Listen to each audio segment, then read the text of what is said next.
Assalamu alaikum students. Welcome back to NPS Official. I hope you all are fine and doing well in your homes. Students, in our last video we have completed chapter number 6, the Kites, VN and Pakistan exercise with all grammar portion included. So in this video we are going to start chapter number 7, Sultan Ahmad Masjid exercise. So let's start it. Students, as you know that we always start our exercise with a glossary portion which includes your chapters, synonyms, vocabulary words.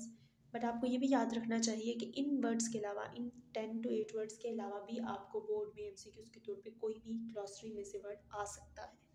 तो आपने इन words के अलावा उनकी भी preparation करनी है। सबसे पहले देखें इम्प्रेसिव। इम्प्रेसिव हम किसको कहते हैं? मुतासिर कुन को, रिमार्केबल, शानदार, हॉस्पाइस, मुसाफिर खाना and inn a short living place for travellers. Embellish, सजाया गया, टू डेकोरेट। फ्लैम्पेंट, रोशन, कलरफुल, ब्राइट। इंटीरियर, अंदरूनी हिस्सा, इनसाइड। कार्व्ड, इम्प्रिंटेड, एडॉन्ड, जिसको सजाया गया हो, डेकोरेटेड, अपॉइंटेड, मुकर्रर कर देना, सिलेक्ट कर लेना कि भाई आप इस काम के लिए अपॉइंट हो चुके हैं। तो ये थी आपकी ग्लॉसरी। लेकिन मैं एक बार आपको फिर से कह रही हूँ कि आपने अपनी ग्लॉसरी के वर्ड्स पे ही नहीं रहना, बल्कि चैप्टर के हर एक वर्ड के सिनोनिम को आपने जानने की कोशिश करनी है ताकि आप बोर्ड में गुड मार्क्स स्कोर कर सकें। नेक्स्ट देखिए आपकी वो कैब का ही एक न्यू पोर्शन स्टार्ट हो रहा है। पार्ट ए देखें, उसमें आपने सिनोनिम्स बताने हैं। सबसे पहला देखें इम्बेलिश। इम्बेलिश का हमने पीछे ग्लॉसरी में भी वर्ड पढ़ा है। इसका मीनिंग है सजाना, to decorate, integrate, unite, splendour, शानदार, magnificent, majesty, highness, illuminate, frighten, brighten, it's B not T. Illuminate का मतलब होता है ब्राइटन यानी चमकदार, जो चीज़ चमक रही हो। नेक्स्ट देखिए आपके स्टार्ट हो रहे हैं। Circle the correct synonyms from the given choices of the underlined words. ये भी आपके वो कैब के आपके सिनोनिम की तैयारी के लिए ही है वर्ड्स। देखते हैं इनको। सबसे पहले देखिए सुल्तान अहमद मस्जिद is one of the impressive monuments in the world. आपने इसमें इम्प्रेसिव चूँकि बोल्ड हुआ होगा या अंडरलाइन हुआ होगा तो आपने उसका सिनोनिम बताना है। सिनोनिम क्या होगा इम्प्रेसिव का? अगली, अनइम्प्रेसिव, रिमार्केबल। यहाँ पर आपने इसका क्या बताना था? एंटोनिम। सिनोनिम्स के लिए आपको ऊपर वाला क्वेश्चन था, इसमें आपने एंटोनिम बताना है। इम्प्रेसिव का एंटोनिम हमारे पास क्या है? अगली, अनइम्प्रेसिव या रिमार्केबल। इम्प्रेसिव मीन्स अनइम्प्रेसिव, इसका एंटोनिम हो जाएगा। नेक्स्ट सेकंड में situated in Istanbul, the largest city in Pakistan. The largest mean सबसे बड़ी, तो इसका एंटोनिम क्या होगा? सबसे छोटी, यानी कि स्मॉलेस्ट, ग्रेटेस्ट या populated. Smallest will be our correct answer. MCQs number 3. A heavy iron chain is hung at the upper part of the court entrance at the western side. Heavy का मतलब अब क्या होगा? वैसे तो हैवी का मतलब है वजनी, लेकिन जब हमने इसका एंटोनिम बताना होगा तो वो क्या होगा? बिग, बोल्ड या लाइट, हल्का, ठीक है, भारी और हल्का। तो जो सी आपके पास लाइट है वो इसका करेक्ट ऑप्शन है। नेक्स्ट देखें MCQs नंबर 4. The upper level of the interior is adorned with blue paint. Upper level means ऊपर वाला लेवल, तो अब इसका जो होगा नीचे, हम एंटोनिम ढूंढेंगे वो क्या होगा? नीचे वाला लेवल। तो हम देखेंगे लोअर, आउटर या हायर, तो इसमें से लोअर इसका सही आंसर है।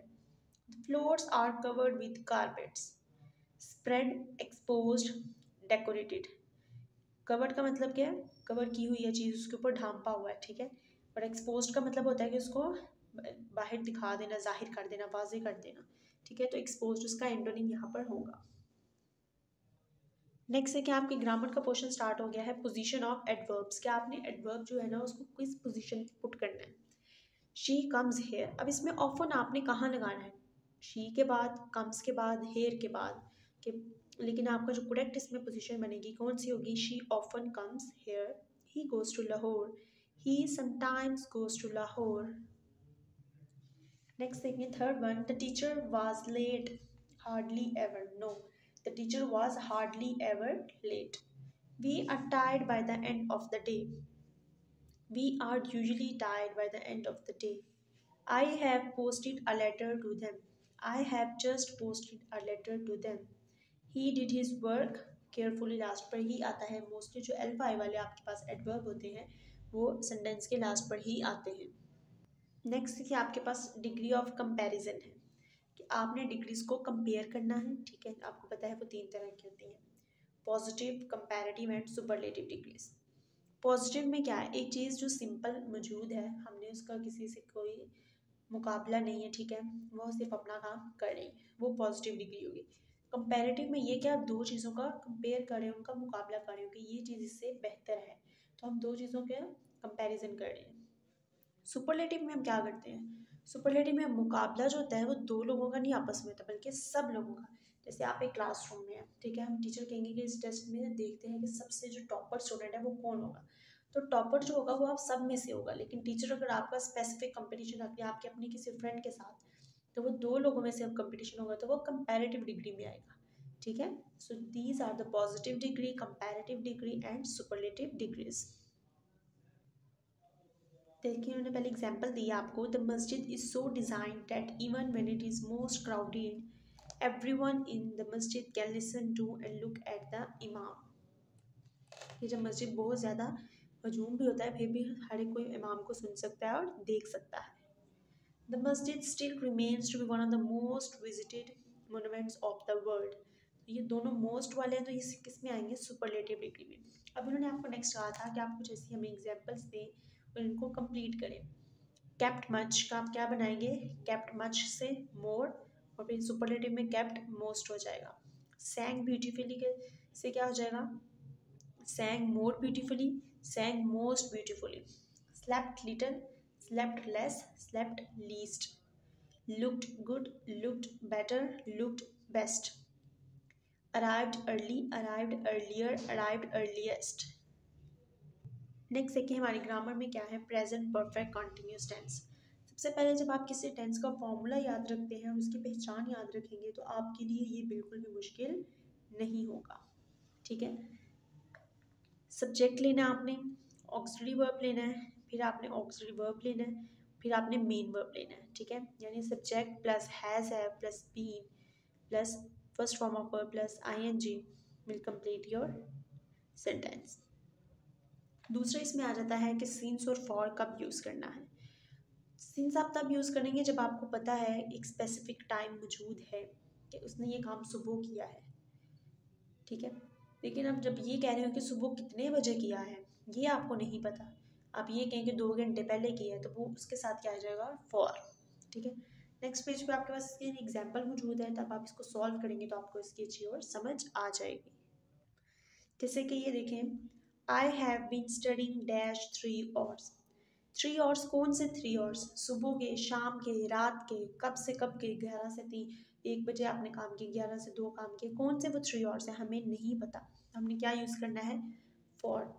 आई have been watching TV dash PM 7 PM, हमें पता है 7 PM टाइम बता दिया गया है, तो हम क्या यूज़ करेंगे, since. Tara hasn't been feeling well dash 2 weeks. 2 weeks कौन से वाले हैं, जनवरी के 2 वीक्स, फरवरी के 2 वीक्स, लेकिन कुछ नहीं बताया गया, तो हम क्या यूज़ करेंगे, for. Tara hasn't been visiting us dash March, अब हमें मंथ का नेम बता दिया गया है ना, ऊपर मंथ का नेम नहीं था, तो ये क्या हो जाएगा, since March. He has been playing football dash a long time. For a long time कैसे होगा ये, क्योंकि हमें नहीं पता कि वो कितने लंबे अरसे के लिए तब का फुटबॉल खेल रहा है, इसलिए हम फॉर लगाएंगे। He has been living in Bangkok dash he left the school, वो तब से बैंकॉक में रह रहा है जब से उसने स्कूल छोड़ा हुआ है, हमें कंडीशन सिचुएशन पूरी तरह से पता है कि जब का उसने स्कूल छोड़ा है वो बैंकॉक में रह रहा है, इसलिए हम क्या यहाँ यूज़ करेंगे, since. So students, that was our today's exercise video. Inshallah, in our next video, we will solve next exercise. Till my next video, take care. Allah Hafiz.